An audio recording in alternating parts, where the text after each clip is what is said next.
Assalamualaikum warahmatullahi wabarakatuh. Salam sejahtera untuk kita semua. Saya berharap teman-teman dimanapun berada dalam keadaan sehat walafiat ya.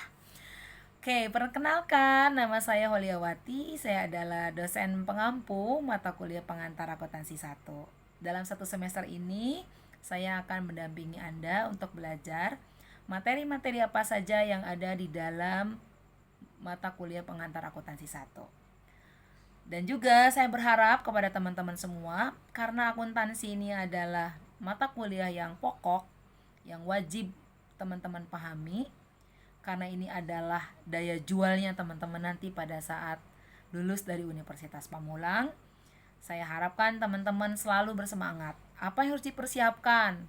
Pertama, wajib punya modul. Modul itu silakan teman-teman bisa di-download di e-learningnya Universitas Pamulang. Download, print, dijilid, dipelajari. Yang keduanya, karena kita ini tidak jauh-jauh dari hitungan, maka teman-teman silahkan punya kalkulator. Jangan menggunakan handphone, karena pasti kalau menggunakan handphone tujuannya akan beda lagi. Gitu ya. Oke, saya berharap teman-teman tetap semangat untuk belajar akuntansi. Nah, pembelajaran pengantar akuntansi 1 ada 18 sesi. Sesi pertama kita akan mempelajari tentang sifat dasar perusahaan dan akuntansi. Jadi, yang paling pertama teman-teman harus ketahui apa itu arti perusahaan. Perusahaan adalah entitas yang mengubah atau menggabungkan dan memproses sumber daya yang dimiliki untuk dijadikan jasa atau barang bagi para pelanggannya. Dan tujuan perusahaan itu adalah pasti untuk memperoleh keuntungan. Keuntungan didapat dari mana? Dari penjualan dikurangi oleh beban-beban. Jadi itu dulu ya yang harus dipahami tentang arti perusahaan dan tujuan perusahaan. Selanjutnya, teman-teman juga harus mengetahui jenis-jenis perusahaan. Kenapa? Karena dari jenis perusahaan itu akan adanya perbedaan hasil dari laporan keuangan yang dihasilkan oleh seorang accounting.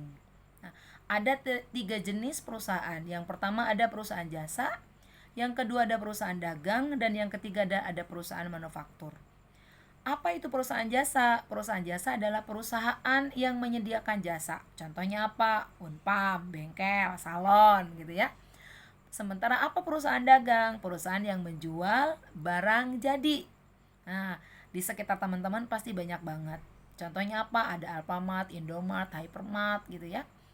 Dan yang ketiga ada perusahaan manufaktur, itu adalah perusahaan yang mengubah bahan baku menjadi barang jadi. Ini biasanya dikatakan oleh orang banyak adalah perusahaan pabrik katanya gitu ya.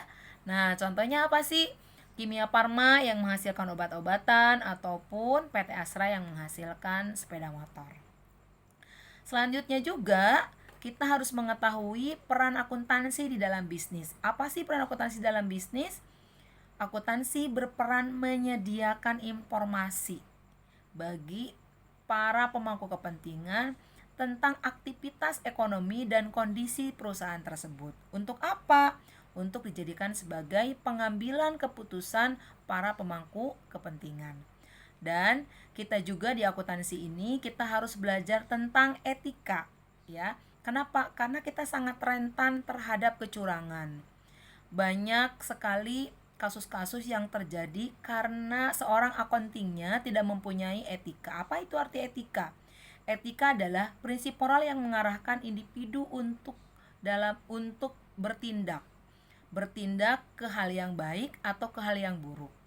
Dan kecurangan, kasus-kasus kecurangan itu teman-teman bisa banyak membaca di Google gitu ya, atau di surat kabar ataupun di artikel-artikel yang mengupas tentang kecurangan yang dilakukan oleh para accounting. Contohnya yang terjadi di Indonesia tahun 2018 atau 19, adanya kasus Garuda, itu adanya window dressing atau penggelembungan pendapatan yang seharusnya pendapatan belum diakui di tahun sekarang sudah diakui di tahun sekarang. Atau kasus lagi yang paling besar sekali, misalnya ada kasus Enron atau kasus Serok ya, yang itu juga melibatkan dari seorang accounting.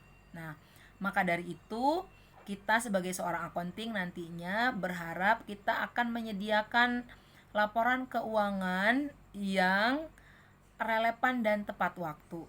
Karena laporan akuntansi akan dijadikan sebagai dasar pengambilan keputusan bagi para pemangku kepentingan.